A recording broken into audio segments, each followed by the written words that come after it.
Whoa, airplane. Bad timing. Anyway, the day begins. Actually, it began a couple hours ago, but anyway. Stickam. I guess I'll do that here in this video.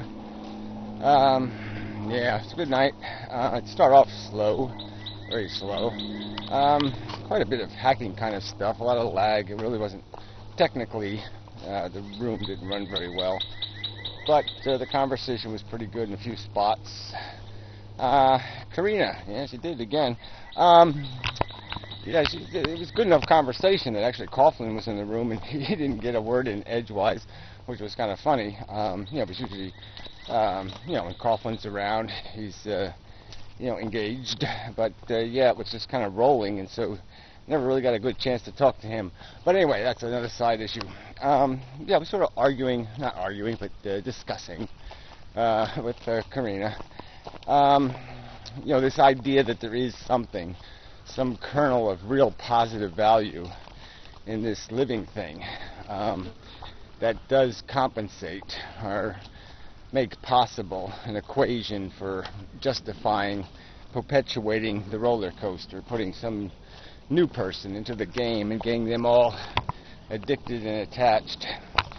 So, I made my basic argument, which is our perception of pleasure and satisfaction is basically derived out of relieving a negative. That we expel our demons, and that creates this sensation of relief and the deep breath and the satisfaction. And it's unfortunately it's sort of a graphic truth that the act of orgasm, for example, is a lot like bursting a pimple or something. It's getting rid of this thing, this intrusion, this invasion of a negative, and you get relieved of all care and all concern and all relevant, tangible negative, and you enter a state of what might be called the perfect conscious or sentient state. Anyway, so I mean, it is a tricky argument. It's hard to deny what's intuitive, which is, hey, life feels good sometimes. That's got to be worth something. And I don't know. I just haven't come up with the perfect argument against it beyond my argument that if you really dissect it, you'll see that it's just an addiction, and that you have to be addicted first to feel the value. You have to. It's like if you're not addicted to nicotine and you pick up a cigarette, it's going to be rather obnoxious. You're not going to like it. But once you're addicted, you'll gain great satisfaction, and that's sort of how it works. And so I would argue that it really is a zero-sum game, and it's only intuitively the short, small cycles in the brain, the immediate autonomic reflex of the brain is to say, there's got to be something good in this. That's just our hope screaming, our wish, because we are attached, and there's no way of looking at this like it's like a painting or anything else. It's very hard to throw it in the garbage. I mean, even if you knew it was a piece of crap, even if you knew there was a billion of them in the universe, it might be hard to still throw it out. It's like, I was sort of about like that with stamps. There was a, whatever her name was, that really pretty woman. They did a really nice stamp of her. And, yeah, it was like, you wouldn't just throw it out. You'd cut the stamp off. I was like that. Fortunately, I didn't get too much mail, so it wasn't a big deal. But, yeah, it was almost like an insult to beauty to just trash it. Because it was an old piece of art. And that's sort of how that's just an emotional response, though. It's like loving your stuffed animal. It's not rational. It's taking place in an emotional animal. It's rational from their narrow perspective. But from an intellectual perspective, yeah, it's complete bullshit. It's emotional mush. And so we have an emotionally mushy will to beautify the universe. We're not looking, we don't want, our sensibilities are not comfortable with the idea that discovering the truth means we discover a rotten, festering, maggot-infested piece of dog do. That's not what we want. We want the truth to be as elegant and beautiful as we think we are, or something like that, as we hope to be. We aspire it to be. And discovering that it's not is really difficult. It's not fun. It takes all the fun out of it, so to speak. Makes philosophy irritating and unpleasant. And, but that's, sorry, switching hands. But that's just the catch. That's just the way it is. That's an unfortunate circumstantial fact. And we can't let it interrupt the truth-seeking ambition. Just because the truth is going to be unpleasant to our sensibilities, our culturally defined sensibilities, our DNA-defined sensibilities, not intellectual sensibilities.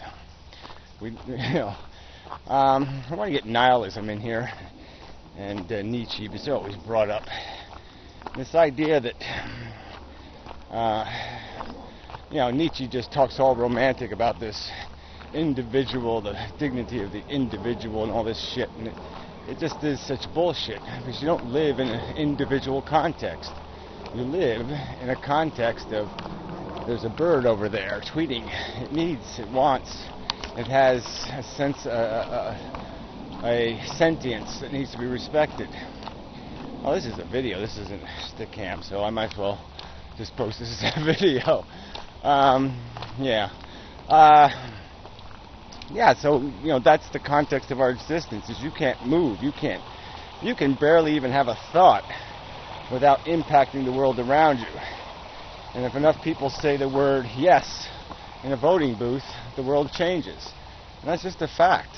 So I think it's nonsense, this idea that we can live as some sort of empowered and will-motivated, personal will individual.